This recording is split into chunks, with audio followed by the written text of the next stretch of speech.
എങ്ങനെ വീട്ടിൽ നല്ല സുഖത്തിൽ ബർഗർ ഉണ്ടാക്കാമെന്ന്.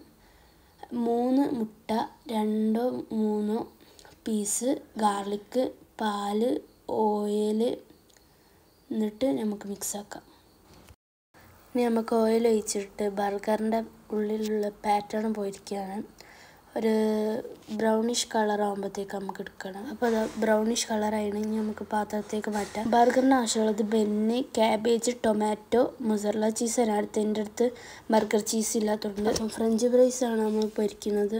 ഇത് ഒരു ബ്രൗണിഷ് യെല്ലോയിഷ് കളറൊക്കെ ആകുമ്പോഴത്തേക്ക് എടുക്കണം. ഇനി നമുക്കിത് പാത്രത്തിലേക്ക് മാറ്റാം. ഞങ്ങളിപ്പോൾ ബന്ന് കട്ട് ചെയ്തിട്ട് അതിലേക്ക് മയോണീസ് ഇടാണ്. മയോണീസ് നിങ്ങൾക്ക് ഇഷ്ടമുണ്ടെങ്കിൽ ഉണ്ടാക്കിയാൽ മതി. ഞങ്ങൾക്ക് ഇഷ്ടമാണ്. പിന്നെ ബർഗർ ചീസ് ഇല്ല, അതുകൊണ്ടാണ് ഇത് തേക്കുന്നത്. മയോണീസും പിന്നെ ഇതും മൊസറല്ല ചീസും ഞങ്ങളടുത്ത് പെട്ടെന്ന് വിശന്നപ്പം സിമ്പിളായിട്ട് വേഗം ഉണ്ടാക്കിയത്. ഇനി പിന്നെ ഇതാ ക്യാബേജ് വെക്കുക, ക്യാബേജിൻ്റെ ലീഫ്, പാറ്റേൺ, പിന്നെ ടൊമാറ്റോ. ഞങ്ങൾ മൊസറല്ല ചീസായിട്ട് വെച്ച്. ബർഗർ ചീസ് ഉണ്ടെങ്കിൽ അത് വെക്കുക, അല്ലെങ്കിൽ മൊസറല്ല ചീസാണെങ്കിൽ അതും വെക്കുക. നല്ല ടേസ്റ്റാണ്. ഫ്രഞ്ച് ഫ്രൈസ് വെച്ചാണ്. ഇനി നമുക്ക് കച്ചപ്പ് ഇടാം.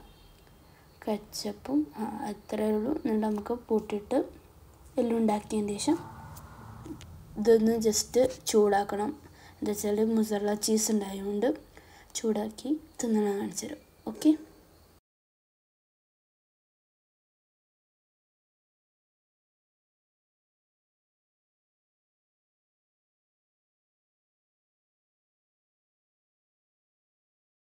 അപ്പോൾ അത് ചൂടായിക്കണ്, പാത്രത്തിലേക്ക് മാറ്റാണ്. ഇനി നമുക്കൊന്ന് തിന്ന് നോക്കാം. നല്ല ടേസ്റ്റ് ഉണ്ട്. എന്നിട്ട് എല്ലാവരും ഒന്ന് ഈ റെസിപ്പി ഒന്ന് വീട്ടിൽ ഉണ്ടാക്കി വെക്കാം. ഇഷ്ടപ്പെട്ടാൽ like, share, subscribe and support. അപ്പം thank you for watching. Bye by.